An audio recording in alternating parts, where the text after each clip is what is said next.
Hello everyone and welcome to the One Stop Co-op Shop. Today I'm going to be doing a solo playthrough with 3 characters of Salvation Road. Now this game is not easy. I haven't won it yet. I've played it on my own 4 times, but I fortunately talked to the designer Peter, and Peter gave me some tips. So I'm going to try using those tips in this playthrough, and maybe, just maybe, we can pull out a win. But I'm not going to expect it. One thing you guys I did miss in the setup rules, I forgot that we start with 1 food already in the truck. Woohoo! 1 food. Well, that's great. It shows you just how much stuff we have, right? Okay, just like normal, if you'd like to see how to set up the video, check out the video before this in the playlist. Otherwise, let's start going. A game round consists of 3 phases. We have our action phase, where each character can resolve 2 actions, with the exception of Emily. I have Emily who gets to do 3. Then we go to the threat phase, where we'll have to roll dice for each occupied location, excluding the compound, so fortunately not the compound. And then finally, we'll have our apocalypse phase, which is the really bad phase, and I just wish I could skip it. But then we'll just rinse and repeat, and we either win if we are able to go on Salvation Road, pay all the necessary tolls, and get to salvation, and we lose in tons of different ways. So if one player loses both their characters, if we run out or we've placed the last Marauder token on the fence around the compound, if the Apocalypse deck runs out, those are the different ways that we can lose. So lots of ways to lose, a one way to win. Pretty typical in a co-op. Let's see if we can do it. Let's start with our action phase. On this player aid, you'll see that there are tons of different actions you can take, as well as some awesome uses of resources if you decide not to use them to help you on Salvation Road. So we can move, we can gather, we can search, we can rest, we can fight, shoot, heal, recover, or transfer. The big thing I want you to know is you get to transfer 1 time for free. If you're in the compound, you can transfer everything that you have onto the truck as a free action, or you can transfer one of your goods to another player if you're at the same location. Okay, just wanted to point that out. Also, all the different types of resources that we're going to be picking up, we can use for certain things. So we can use ammunition to shoot marauders. We can use food to take an additional action. We can use gasoline to take 1 free move, and we can even bring another character. And then, of course, the med pack, we can discard one of these to get rid of 3 face down wounds or 1 face up wound.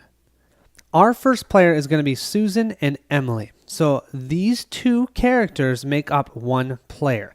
And one of these characters can die and we can still win. But if both die, we would lose the game. So I'm going to start with Susan, and how I'm going to denote that I have activated them is I'm going to flip their token face down so you can kind of see that it's gray versus this colored bag. So that's just my way of tracking that they've gone. Susan is a survivor, which means she has a negative ability, and her ability is to resolve a move action. Susan must pay an extra action or take a wound. So whenever she moves, if she wants to move more than once, she's going to take a wound. But if she just doesn't move and does an action twice in the same location, that's fine.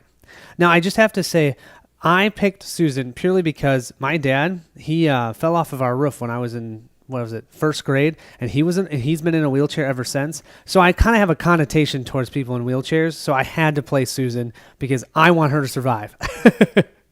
For Susan's first action, I'm going to have her move to this location. Now, the first time you move to a location, you flip the location face up, and we've already found our recon location.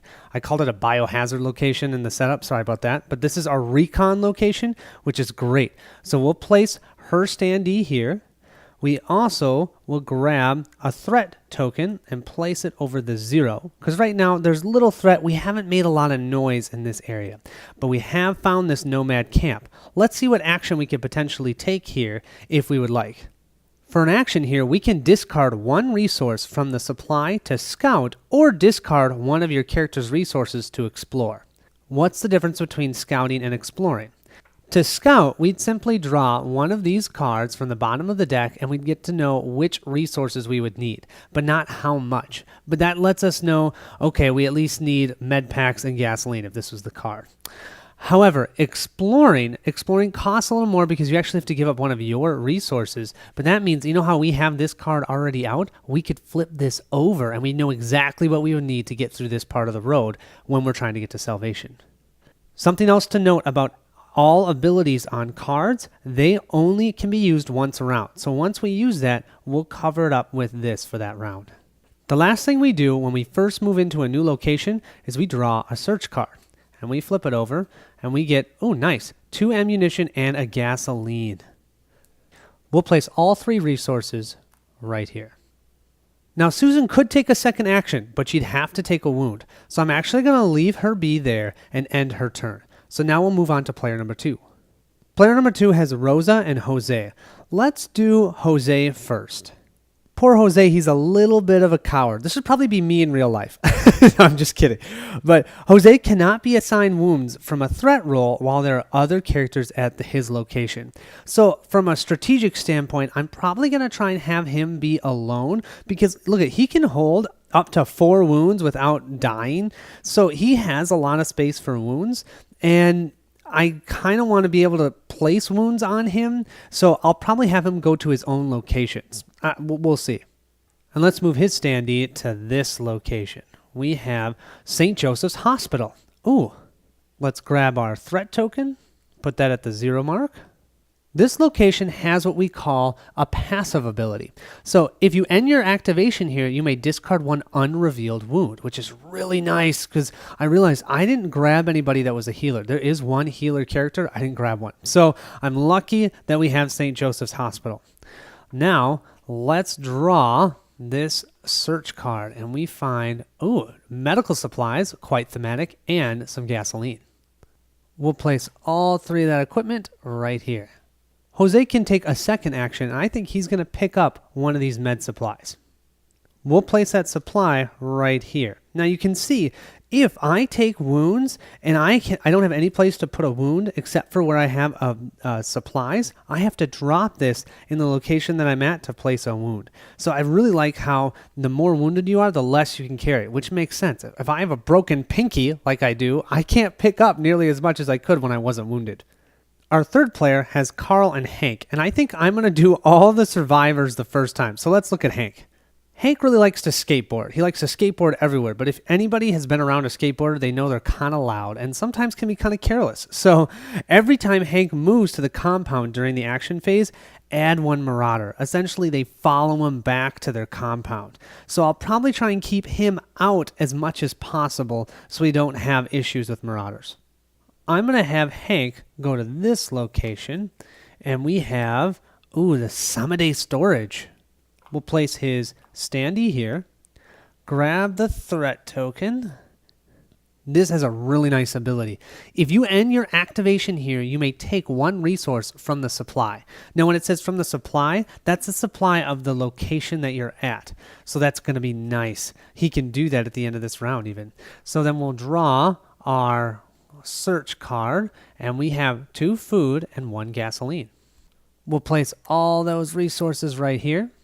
For Hank's second activation, we're going to have him pick up 1 food, and then we're going to have him use this ability so he can pick up 1 gasoline at the end of the round as well. We'll place both of those right here. And I forgot to flip this over. There we go.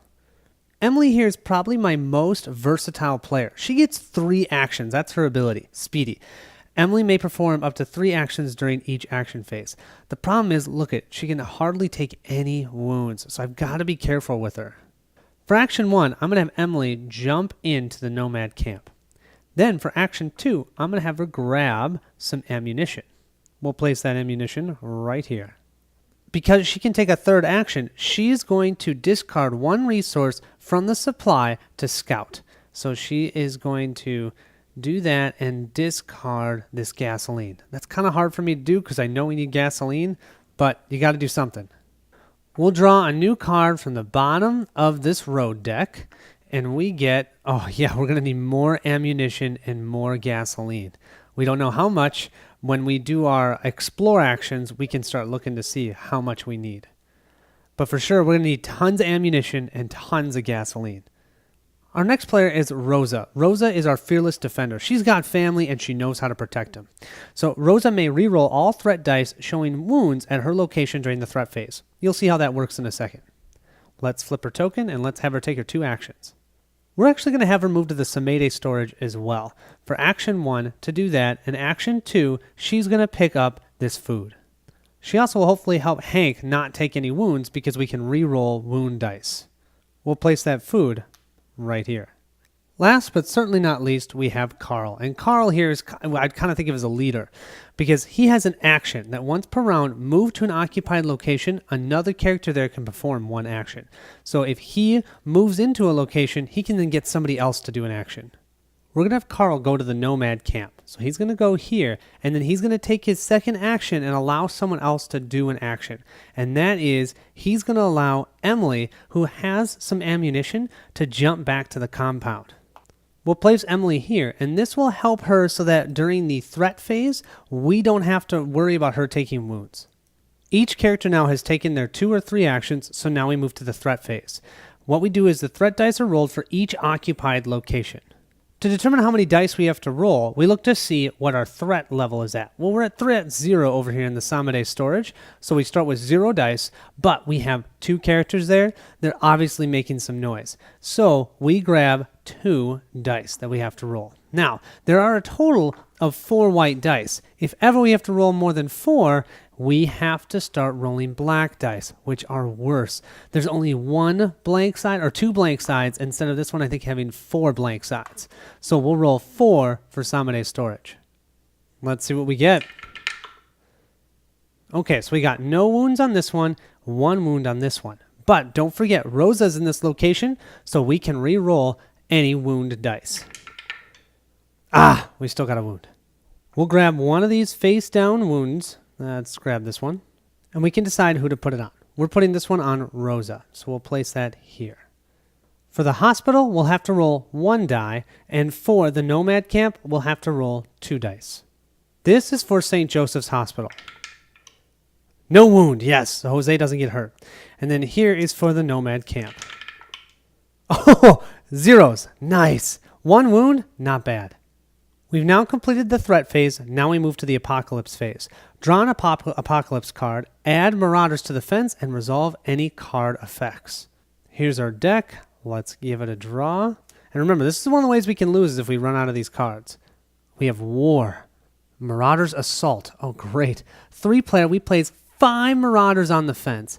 Characters at the compound take 1 wound. Oh, of course. So Emily, who I sent back there to protect from wounds, is going to take a wound. The sick, the elderly, even the children are fighting. Survival has a price. Now, we can cancel 1 Marauder placement for each character at the compound who takes a 2nd wound. I cannot have Emily take 2 wounds. She only has space for a total of 4. We'll place 5 Marauders on the fence. Jeez. That's all of our bikes right at the get-go. And Emily takes a wound. Last but not least, we go to the refresh phase. We're just going to take off these items on the location cards. We'll move first player to player number 2, and we'll flip all of our tokens back over to show that we're ready for activation. That is the end of round 1. Not terrible. Only 2 characters took wounds, but this stinks. There's only 6 Marauders in the supply before we lose the game. So I think we're going to have to use some ammunition to fight them off, but we need so much ammunition. Oh, anyways, and we have 1 location we still haven't explored, so we've got some work to do. Let's start that next round. To start the second round, we'll have to place the first player token on the second player here, and we're going to activate Jose first. Jose's 2 actions are going to be simple. He's going to pick up both of these items. We'll place both of these in his inventory. He now has 2 med kits and some gasoline. Next, let's have Hank go. Hank is going to do our first search action. So you can see this storage area is empty. So we're going to do a search action, which means we increase threat by 1 because we're making more sound and those Marauders are going to come and try and get us. But we get to draw a new storage card.